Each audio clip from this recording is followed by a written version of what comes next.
right now for another round of peace talks. This one's in Turkey again, after Ukraine launched its largest strikes on Russia since the war began over the weekend. Peter Doocy is live at the White House with more. Peter.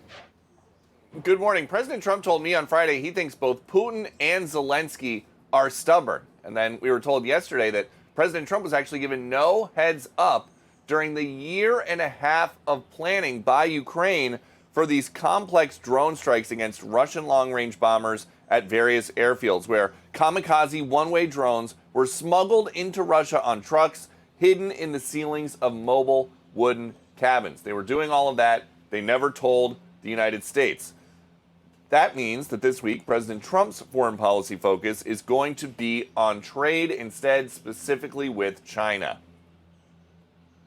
President Trump, we expect, is going to have a wonderful conversation about the trade negotiations this week with President Xi. I'm not sure if it's been scheduled at a specific date, but it has been discussed that the two of them will talk about the Geneva Agreement, which we are all very favorably inclined towards, thinking this is a huge step forward. The Chinese Commerce Ministry says the U.S. government has unilaterally and repeatedly provoked new economic and trade frictions, exacerbating uncertainty and instability in bilateral economic and trade relations. And this chat is going to be important because President Trump still thinks that Chinese trade is being conducted unfairly. They violated a big part of the agreement we made. You know, if you read that whole statement, I was very nice to them. I helped them because they were in trouble with the stoppage of a massive amount of business. The president has been uncharacteristically quiet yesterday and today. Still nothing on his schedule except a private lunch with VP Vance. Back to you. Wow, well, I'm sure he's going to find a way to talk about so much going on over the weekend.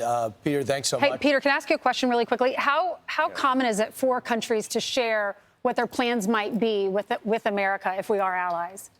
During the Ukraine war, it's been pretty common because for a long time the United States was sharing the United States still shares intelligence with the Ukrainians to help them do different things. And the United States, of course, has given billions of dollars of aid to the Ukrainians. And so it is unusual for them to just kind of keep the United States in the dark about something like this. And it would seem like this is something that President Trump is not going to be happy about because he wants to know what's going on as he tries to broker peace there. I'm Steve Doocy. I'm Brian Kilmeade. And I'm Ainsley Earhart. And click here to subscribe to the Fox News YouTube page to catch our hottest interviews and most compelling analysis.